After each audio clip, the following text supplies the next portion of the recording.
오늘 말씀의 제목 같이 한번 읽어보겠습니다. 율법을 어기는 일은 모두 동일하게 그거 무도한 것입니까? 네. 오늘의 소일이 문답 83번째 시간입니다. 율법을 어기는 일은 모두 동일하게 극악 무도한 것입니까? 자, 우리가 이 성경에 나올 때 하나님의 말씀에 대한 여러 가지 단어로 사용되는 것을 볼 수가 있습니다. 그래서 시편 119편에 보면은 하나님의 말씀을 여러 가지 단어로 표현합니다. 율법, 율례, 규례, 하나님의 말씀, 여러 가지 표현을 해서 하나님의 말씀을 표현하고 있는데요. 율법 하면은 하나님의 말씀이라고 기억을 해야 되고요. 또 구약에서 율법 했을 때 좁게는 십계명, 또 넓게는 그 모세 오경, 더 넓게는 구약 전체에 나온 말씀을 말할 수가 있습니다. 유대인들은 성인이 되기 전에 이 모세 오경을 다 외운다라고 합니다. 여러분, 모세 오경. 별로 이제 감흥이 없으시죠? 그런가 보다. 근데 여러분, 창세기, 출애굽기, 레위기, 민수기, 신명기 통째로 다 외운다는 거예요. 여러분, 외운다는 거예요. 여러분, 구구단 다 외우세요? 아마 지금 다시 시키면 다 까먹었을걸요. 외우는 것이요, 얼마나 어렵습니까? 우리 구구단 하나 외우는 것도요, 어릴 때서부터 자꾸 반복하잖아요. 그리고 산수, 수학 배우면서 자꾸 반복하면서 하는데, 이 어릴 때서부터 신명기 6장 4절 이하의 말씀처럼 쉐마 이스라엘아 들으라 하면서 그 말씀을 어릴 때서부터 듣게 하는 거예요. 태중에 있을 때부터 듣게 하고, 태어나면서 옹알이 할 때서부터 하나님의 말씀을 먼저 배우게 하고요. 그 말씀 어려서부터 깊이 묵상하며 암송하도록 하는 것. 그래서 여러분, 참 하나님께서 이 세상에 많은 종족이 있고 많은 사람들이 있지만 특별히 유대인들을 이렇게 들어서 사용한 것이라 생각합니다. 그래서 유대인들은 정말 전 세계적으로 가장 똑똑하고 또 지식이 넘치고요. 그리고 유대인들이 사용하는 언어가 무엇입니까? 히브리어잖아요. 제가 이제 월요일서부터 금요일 아침마다 이제 말씀 묵상을 또 나눌 때 거기서 보면 이제 구약의 말씀은 히브리어입니다. 그런데 여러분, 그 히브리어 보면은요, 이 히브리어 밑에 이 모음이 있어요. 근데 그게 점이에요, 점. 점이 하나 찍힐 때 있고, 2개 찍힐 때 있고, 3개 찍힐 때가 있고, 또 어떤 거는 또 다른 모양으로 이렇게 모음의 모양이 여러 가지가 있는데요. 중요한 것은 그 점 하나 잘못 찍으면은요, 전혀 다른 의미가 된다라는 것입니다. 여러분에게 한번 물어볼게요. 갈릴리 호수입니까? 갈릴리 바다입니까? 여기서부터 이제 의견이 막 갈리죠. 호수라는 사람도 있고요, 바다라는 사람이 있고. 제가 이제 이 성지순례 가면서, 제가 이제 이공계 출신이니까 얼마나 궁금하겠습니까? 그래서 갈릴리 바다에 갔습니다. 근데 배를 타는 시간이 있고요. 맛을 봤을까요? 안 봤을까요? 우리 성관 집사님. 제가 이 갈릴리가 과연 바닷물인가 호수의 민물인가 맛을 봤을까요? 안 봤을까요? 봤을 것 같아요. 봤어요. 봤는데 짭조름하는데요, 이게 진짜 짜서 그런 것인지 어떤 것인지 맛은 분별을 못하겠더라고요.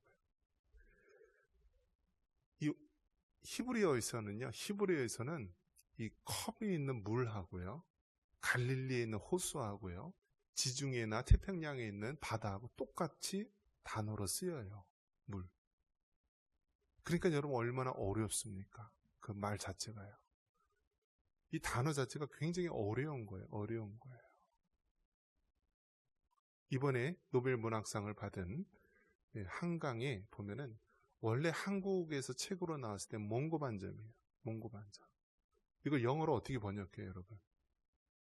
먼저 외국에서는 몽고반점이 있나요? 제가 알기로 없는 걸로 알고 있어요.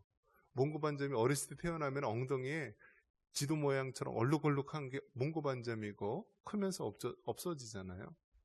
그걸 어떻게 번역해요? 외국 사람들은 없는 건데. 이 몽골이안 계통, 또 우리나라 사람 계통만 있는 건데. 원래 없어요. 하나님은 그렇게 만들어서 없어요. 네. 그 몽고 반점이라는 게 우리나라 동양권, 네, 그쪽 몽고 계열 그쪽 사람만 있어요. 서구인들은 없어요. 그런 게. 자, 이처럼 굉장히 단어도 복잡하고요, 문화도 다르고요, 여러 가지 다른데 하나님께서 왜 유독 유대인들을 그렇게 사용했을까? 왜 하나님께서 아브라함을 택하시고 또 이삭과 야곱 그의 12아들 12지파가 되어서 이스라엘 백성 왜 유대인들을 택하셨을까? 거기에 하나님의 독특한 또 하나님의 세심한 섭리가 있는 것입니다. 그렇게 하나님께서 구약 시대에는 이스라엘 백성을 사용하셨고요.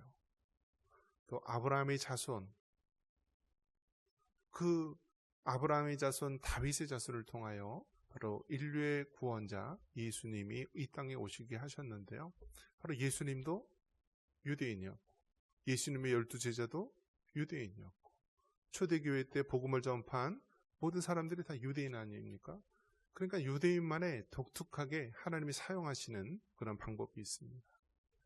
또 초대의 교회가 돼서 예루살렘에서 시작된 복음이 예루살렘과 온 유대와 사마리아 땅끝까지 퍼져나가게 되었고요.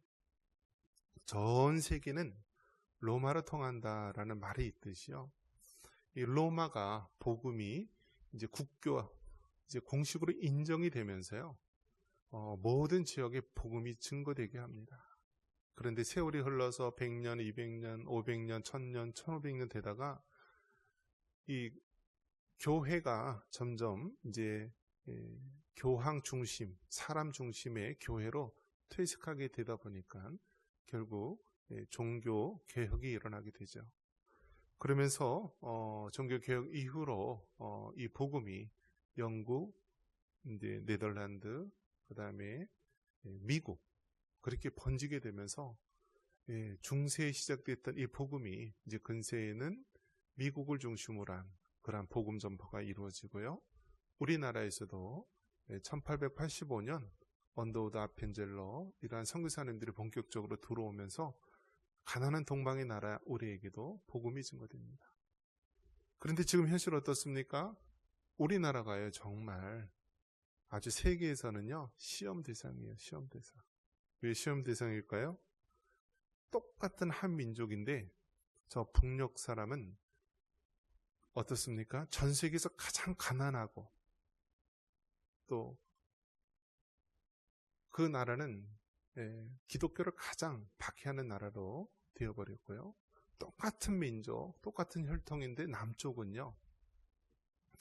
전 세계에서 미국 다음으로 선교사님을 많이 파송하고 그리고 이렇게 부강한 나라로 된 것을 보면은 정말 비교 대상, 시험 대상이라는 것입니다.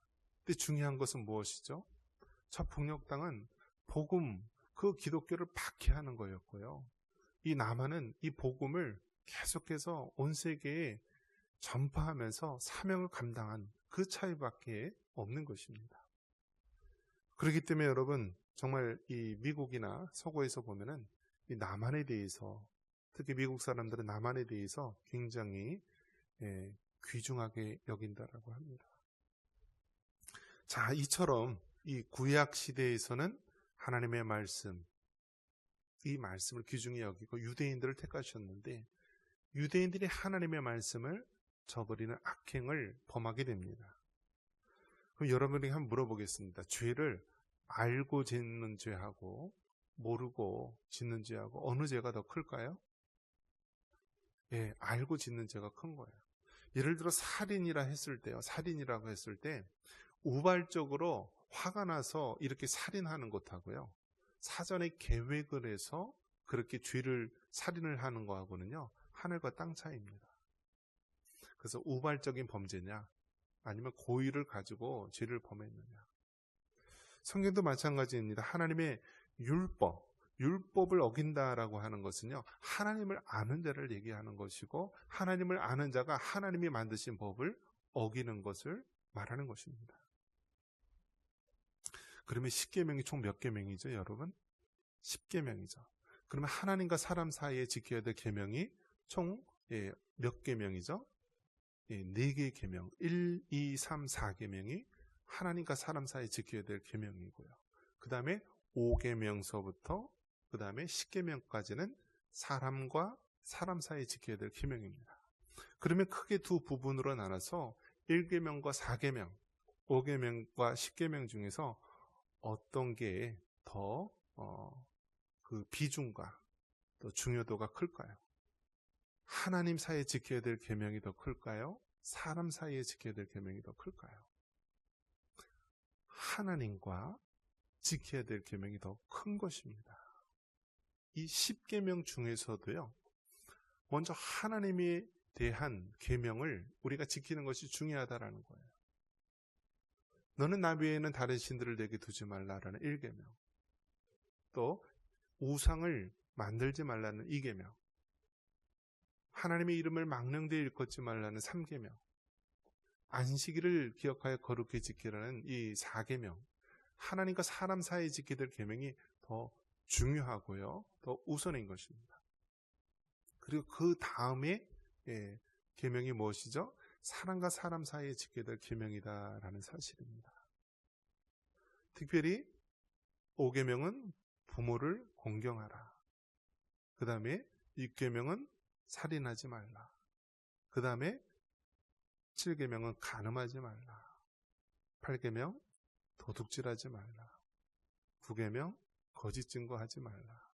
10계명 탐심을 품지 말라. 자, 그러면 요즘에는 간통죄가 있어요, 없어요? 간독죄가 있어요, 없어요? 간통죄가 없어요. 이제 몇 년 전에 사라졌어요. 근데 과거에는 간통죄가 있어요. 그러면 간통죄는 이게 죄 범위에서 보면은요, 이 형법에 어기는 죄예요. 그러니까 민법, 사람 사이의 관계에 지켜야 될 민법과 또 어떤 공적인 그런 영역에서의 죄인 이 형법을 어기는 죄가 있는데, 간통죄는요 형법에 의해서 어기는 죄예요. 그럼 굉장히 큰 죄죠. 굉장히 큰 죄예요. 그런데 그 죄가 없어졌어요. 왜 없어졌느냐? 이 가족을 지키고 공동체를 지키는 것보다 개인의 자유를, 개인의 그 우선순위를 둔 거예요. 그러니까 내가 좋아서 내가 바람 피고 내가 뭐 여자랑 사귀고 남자랑 사귀고 무슨 상관이냐, 사랑하는 게 죄냐, 그런 논리로 지금 돌아가고 있는 것이죠. 그래서 이처럼 세상의 죄는 자고 일어나면 변하고요, 어제가 죄가 됐던 것이 오늘 죄가 안 될 수도 있고 이렇게 되는데요, 하나님의 말씀은 변함이 없는 것이고요, 그리고 하나님과 사람 사이에 지켜야 될 계명, 사람과 사람 사이에 지켜야 될 계명이요, 정말 이 모든 것이 기준이 된다라는 거예요. 그리고 사람 사이에 지켜야 될 계명 중에서 하나님은 특히 간음죄를 싫어하십니다. 한번 따라해 보겠습니다. 하나님은 특히 간음죄를 싫어하신다. 여러분, 왜 하나님께서 특히 간음죄를 싫어하실까요? 이것은 마치 우상숭배의 죄악과 비슷한 것입니다. 우상숭배. 그러니까 성경에 보면은요, 이스라엘 백성이 우상숭배하는 것을 어떻게 표현하냐면 간음한다, 내 백성이 간음한다, 이렇게 표현할 때가 많이 있습니다. 그러니까 여러분, 죄를 다 똑같은 죄라고 여기면 안 되고, 죄도요 우리가 더 큰 죄가 있고 더 무서운 죄가 있다라는 거예요. 특히 믿는 예수님, 하나님을 아는 우리 그리스도인들이 죄를 범하면 더 무섭고 더 엄청난 죄악을 범하는 것입니다. 성경에서 보면은 특별히 성령 회방죄라는 것이 있습니다. 성령 회방죄. 이것이 바로 무엇을 얘기하는 것입니까? 하나님의 말씀을 알고 하나님의 은혜를 아는 자, 그 보혈의 권세를 깨닫고 그 하나님을 안다고 하는 자가 죄를 범하면 그것이 바로 성령 회방죄가 되는 거예요. 성령 회방죄. 얼마나 무서우냐면 그것은 씻을 수 없는 죄, 사함받을 수 없는 죄라고까지 우리에게 경고하고 있지 않습니까? 이처럼 여러분, 죄에 대해서 우리가 두려워하고 멀리 하려고 하는 마음을 가져야 됩니다. 죄에 대해서 경각심을 가지고요, 죄를 멀리 해야 됩니다. 죄하고는 타협해봤자요, 죄를 지을 수밖에 없는 것입니다. 죄를 지을 수밖에 없습니다. 요즘 이제 대통령이나 이런 국회의원, 정치인들 보면은 다 전공이 뭐죠, 여러분? 법을 전공한 사람, 변호사 출신이 많아요. 지금 우리나라 대통령도 법을 전공했죠. 서울대 법대, 그리고 검사 출신이고요. 미국의 현 대통령도요, 다 법을 전공했고 또 변호사 출신이고요. 그리고 대부분 국회의원들 보면은 다 법조인들이 많아요. 변호사, 판사, 검사 출신들. 그 사람들은 여러분 법을 알죠. 그러니까 어떻게 합니까? 아주 교묘합니다. 교묘합니다. 저기 가서 A씨를 죽이고 오세요. 그렇게 얘기하지 않아요. 뭐라고 얘기할까요? 죽은 자는 말이 없습니다. 알아서 하십시오. 뭐 이런 식으로 얘기하는 거예요. 영화의 대목 같죠? 네. 이 법조인들은 법을 알면서 법을 피해가는 말들을 막 하는 거예요. 오늘도 아주 중요한 판결이 나왔는데요. 우리나라는 이제 3심 제도이기 때문에 이제 2심, 3심을 두고 봐야 되는데, 현재 재판 과정에 의하면은 이 오늘 재판을 받은 사람은요, 다음에 대통령 후보가 될 수도 없고요, 또 국회의원이 될 수도 없어요. 그리고 그가 속한 당은요, 그 선거 비용에 나라에서 지원해준 뭐 300몇 억, 하여튼 어마어마하게 많은 그 액수를요, 다 토해내야 돼요. 근데 그 사람이 어떻게 그렇게 하게 됐냐면요, 뭐 다른 것은 어마어마하게 화려한 언변으로 다 피해갔어요. 나는 책임이 없다. 내 밑에 사람이 알아서 한 것이다. 모든 것을 피해갔는데, 그가 사소하게 여긴 TV 토론에서 그렇게 한 말이요, 온 세상 사람들에게 나오고요, 또 거기서 결정적인 자기 실수가 나오면서 이제 큰 형벌 가운데 놓이게 된 것입니다. 무엇을 얘기합니까? 자기가 알고도 죄를 지으면은요, 이 세상에서도 더 악하게 보고요, 더 괘씸죄로 보는 것입니다. 살인을 해도 실수로 살인한 사람하고 계획적으로 고의로 살인한 사람은 그 죄의 질이 아주 판결이 다릅니다. 마찬가지로 우리가 하나님의 법을 대할 때도요, 하나님의 말씀을 알고서 죄를 범하는 것하고요, 하나님을 알지 못하고 하나님의 은혜를 모르고 짓는 죄하고는 다르다라는 것입니다. 교회에 항상 무리를 일으킨 사람이 누구입니까? 새로 들어온 새 가족입니까? 예수님을 믿은 지 얼마 안 된 사람입니까? 그런 사람들은 무리를 일으키지도 않아요. 그런데 하나님을 알고 교회 신앙생활을 오래 하고 교회의 중직을 맡고 있는 사람들이 죄를 범할 때가 많이 있는 것입니다. 성경은 말합니다. 우리가 하나님을 알고 하나님의 은혜를 깨닫고 더 신앙이 깊은 그 자리까지 나아간 사람은요, 더 죄에 대해서 멀리하고 조심해야 된다고 말씀해주고 있습니다.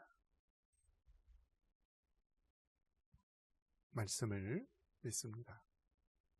여러분, 율법을 어기는 일은 모두 동일하게 극악무도한 것입니까? 특별히 하나님을 배도하고 하나님의 말씀을 알고도 어기는 자, 하나님의 은혜를 깨닫고도 죄악 가운데 나아가는 자, 그런 자들에 대해서 하나님은 엄히 책망하실 것입니다. 특별히 성령을 회방하고 하나님의 은혜를 회방하는 그러한 어리석은 죄를 범하지 말아야 될 것입니다. 이러한 은혜가 있기를 주님의 이름으로 축원합니다.